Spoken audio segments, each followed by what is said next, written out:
Gonna start this video out with a plug for Genuine 1976. He's the one that originally got me on the right track to get my throttle cable working right. So check out his videos. He's got some cool G body and B body stuff going on over there with LS swaps. But let me show you what I got going on. So the stock throttle cable, I have an '86 Caprice Classic, old carb setup with a 305. The stock throttle cable is too short to reach the throttle body of a truck manifold, which I have an '02 Silverado LM7 5.3. It's nowhere close to being long enough to reach. So when I was at the wrecking yard getting the engine, I got the throttle cable as well. And this is the stock throttle cable. You see the spread here between the two stops. On the LS engine's throttle cable for the truck, this here is a lot longer. It's something about like that length between the two stops.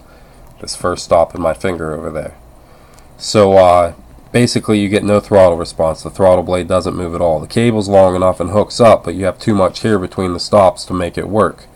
So what Genuine did was he used a Dorman throttle stop, which I imagine you can get at your part stores.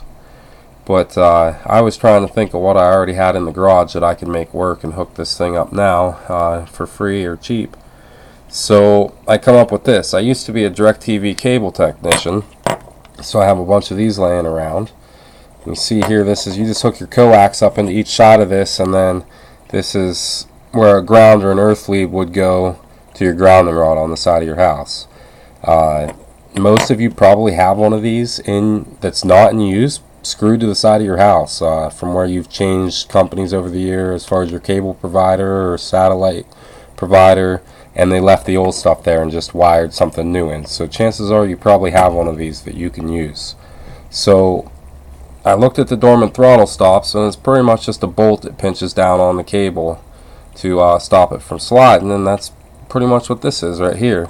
So I hacked this one off that I had, and I'm left with, let's see if I can get it in there, I'm left with that.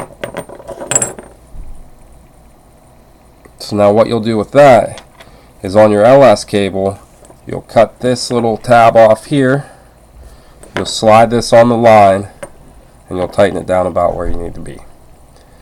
Again, thanks Genuine for the info. Check out his stuff.